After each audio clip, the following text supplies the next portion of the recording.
원선웅 엣지 스타일 현대 더 뉴 아반떼 1월 6일 가솔린 시승기. 시트는 5인승으로 운전석은 10의 전동 조절 기능이 적용되어 있다. 여기에 히팅 기능뿐만 아니라 쿨링 기능까지 작업을 생각하면 과거에는 생각하기 어려웠던 옵션들도 선택할 수 있게 되었다.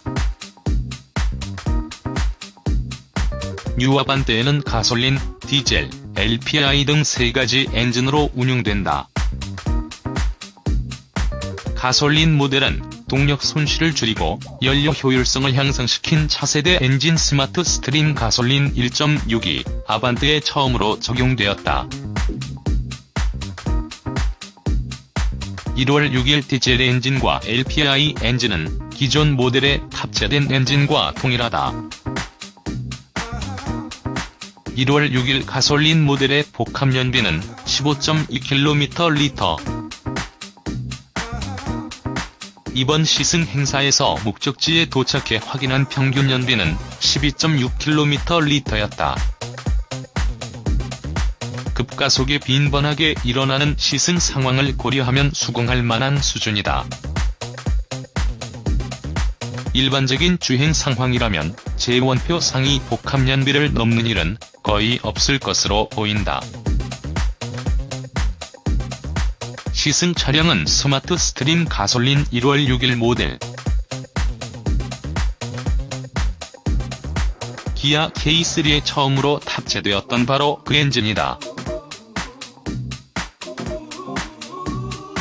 최고 출력 123마력, 최대 토크 15.7kgfm으로 동일하다. 현대차 그룹의 스마트 스트림 파워트레인은 고연비, 실용 성능, 친환경을 목표로 개발된 새로운 엔진과 변속기가 적용되어 있다. 그만큼 이전 아반떼보다 효율성이 더욱 향상되었다. 현대 기아차는 K3를 시작으로 2022년까지 새로운 파워트레인 브랜드인 스마트 스트림을 단 가솔린 10종, 디젤 6종의 엔진과 6종의 변속기를 새로 내놓을 예정이다. 또한 2020년까지 엔진 여효율 50%를 달성하겠다는 목표도 제시했다. 판매 중인 대부분 자동차의 여효율은 가솔린 35%, 디젤 40% 안팎이다. 최근 토요타가 공개한 TNGA 기반의 새로운 2리터 직분사 4기통 가솔린 엔진은 여효율을 세계 최고 수준인 40에서 41%까지 높였다. IVT 변속기 역시 자동 변속기의 변속 타이밍을 모사하는 기능과 금속 체인벨트를 사용하는 등 성능과 내구성을 함께 향상시킨 차세대 변속기이다. 특히 자동 변속기와 흡사한 기어 변속 형태는 일반 변속기와 큰 이질감을 찾기 어려울 정도로 정교하게 설정되어 있다. CVT의 단점이라면 가속 시 지나치게 높아지는 엔진음을 들 수 있다. 계기판의 속도계 바늘이 상승하는 속도보다 엔진음이 탑승자의 귀를 자극하는 경우가 많았다. IVT의 경우 일반 자동 변속기처럼 변속이 이루어진다. 이와 비슷한 변속 모사 기능을 갖춘 차량을 시승했었지만 IVT만큼 이질감이 적은 경우는 없었다.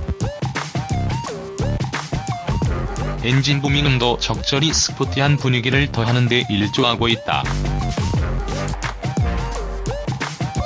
K3 시승에서도 느꼈던 부분이지만 스마트 스트림 엔진은 전체적으로 부드러운 느낌 우선시 되고 있다. 기존 가솔린 엔진에 비해 두터운 토크감으로 가속 페달에 힘을 주면 속도계 바늘을 꾸준히 상승시킨다. 이내 배기량에서 오는 한계를 경험하게 되지만 일반적인 주행에서 힘이 부족하다고 느끼긴 어렵다. 일반적인 주행에서는 변속 시의 충격도 느낄 수 없었다. 그동안 현대 기아차는 준중형급의 차량을 출시하면서 젊은 소비자를 위한 마케팅을 펼쳐왔다. 소위 잘나가는 차라는 이미지를 구축하기 위해 노력해왔다. 하지만 이러한 시도들이 시장에서 별다른 방향을 일으키지 못했다. 현대 i30의 마케팅 전략이 그러했다.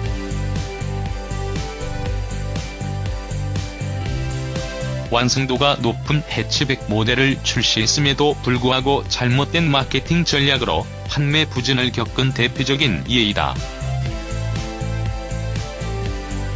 아반떼 페이스리프트 시승 행사 현장에서도 다이나믹한 주행성이나 성능을 강조하는 것보다는 디자인 변화와 효율성, 다양한 주행 안전장치에 대한 내용을 전하는 데 더욱 집중하고 있는 모습이다.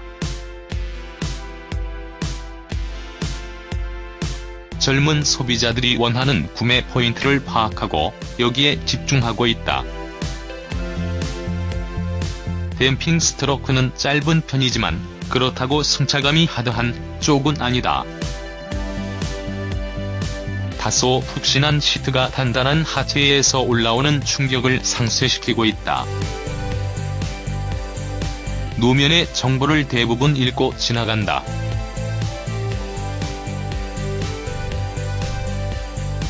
다리 옆매 등에서 튀는 듯한 느낌도 들지만 대부분의 영역에서 아무런 문제가 없다.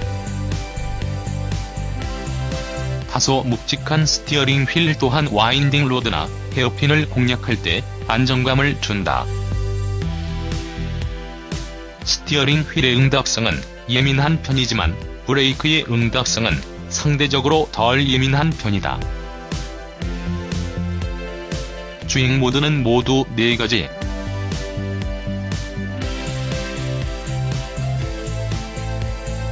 컴포트, 에코, 스마트, 스포츠 모드로 구성되어 있다.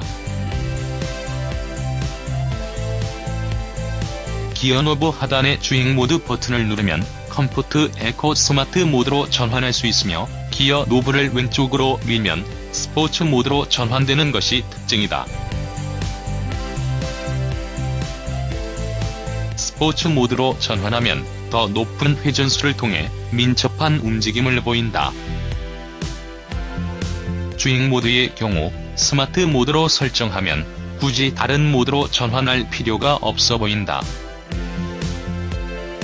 주행 상황에 따라 컴포트와 스포츠 모드를 오가며 알아서 주행한다.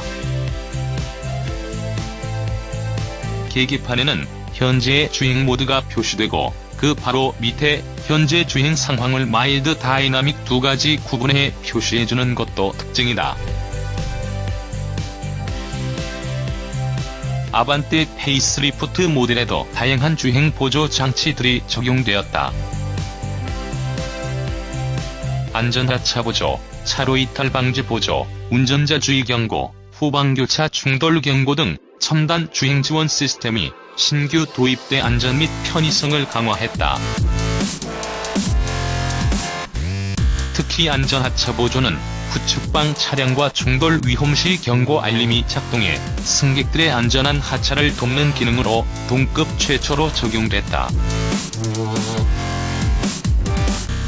페이스리프트된 신형 아반떼는 타겟 마켓의 연령층을 더 넓히는 동시에 국내외 경쟁 모델들과의 차별화를 위한 노력이 엿보인다.